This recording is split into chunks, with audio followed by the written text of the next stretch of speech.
No, I've come to Tasmania for many, many years. I mean, going right back to the when I was in the group called the Dugouting All-Stars, and we did comedy here. We used to go and busk down at Salamanca markets. There's some historic busks we did down there. There was one busk where we had these, you have a high density of post-hippie, communal, feral sort of people that inhabit certain environs around here, and they certainly let their children run loose around us while we were busking.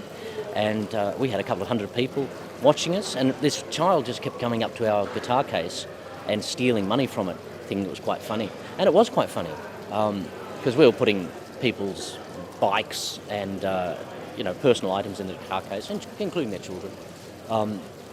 So it was playful. But then he was stealing the money and not bringing it back, which was not good. And at one stage he did something, and I can't remember exactly what it was, but it really provoked a bit of aggression in me, and I snatched a giant, 4-litre bottle of orange juice, of fresh orange juice. You know that beautiful fresh orange juice they have at the markets? And I took the cap off, and then I threw it up in the air and I smashed the sides of it, which sent this incredible jet of orange juice all over this kid. And there were a lot of mixed reactions to that action, because a lot of the people thought I was a monster for doing it, but then half the people thought I was, like some kind of, Mother Teresa, who loved me instantly because the parents weren't doing anything about this, this troubled, annoying brat. No legal action was taken. We got our money back, and he was sticky for the rest of the day. I'm not very good with advice.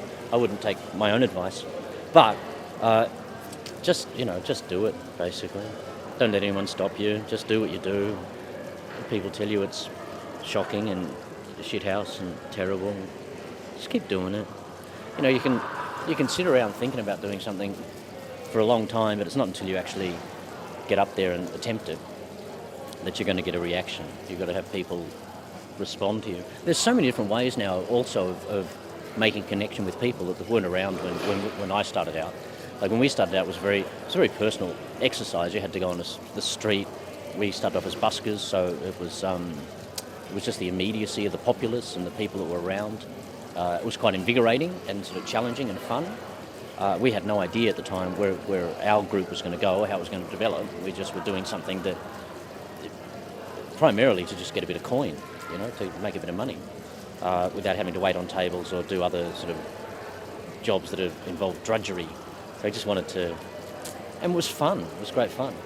But now with the internet and with global connection, you could have a phenomenon on the internet. Like so many people have done that. Probably an incredibly small amount of the people are trying to do that, but still, there's those moments of breakthrough and wonder that come about from people just sitting in their room, discovering they have this extraordinary voice or this extraordinary skill on guitar or this extraordinary way of relating to people or explaining situations or whatever. So there's a lot more avenues now, I think, that are open to people. But essentially, you still have to do something. You can't talk about it with people. You've actually got to do something. Make something, be something, create something. I only got a guitar a few years ago. My friend Paul Livingston, who's Flacco, I don't know if you know Flacco, but he's a great Australian comedian. He used to come around and I'd sing him songs. I'd sing, get them in my head, and I'd say, this is annoying me, and he'd put chords to it, and we'd sing it together. And then after a while, he just said, this is silly. Why don't you just get a guitar and do it yourself? And I thought, I'm too old to do that. But he bought me a guitar. He just bought me a guitar and gave it to me. It's easy. I was surprised that you only need a couple of chords, and then you sing a melody, and you can put a couple of chords under it, and suddenly you have a song. It was a revelation for me that it was so simple, because musicians have been lording over me for years, telling me they could, you couldn't do certain things, you couldn't. It's bullshit. Simple. Yeah, the songs I'm singing in the Paul Sings show, they were songs that were written for television, that were just for the sideshow or Good News Week, Good News Week Nightlight, Good News Weekend, the debates. Just sometimes we needed like 3 minutes of fill to put in a show.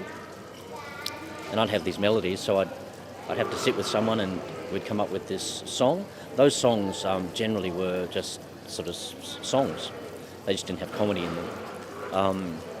And it's been very freeing, actually, to sing those songs on stage, because normally with comedy songs, you're watching the audience the whole time to see if they're getting the joke or they understand what you're saying or you're singing about, and that can become quite sort of problematic at times.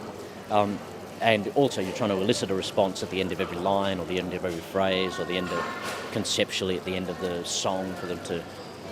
So just to be able to sing songs that just have that are just emotive things, just pieces of emotion, it's just been very freeing. Yeah. With these songs, it's just been great just to be able to just sing for 3 minutes, and people doing that, playing and making something that envelops you in a different way, I suppose. And then with this Paul Sings show, I have been talking in between the songs, which has been a bit vulgar and visceral and grotesque and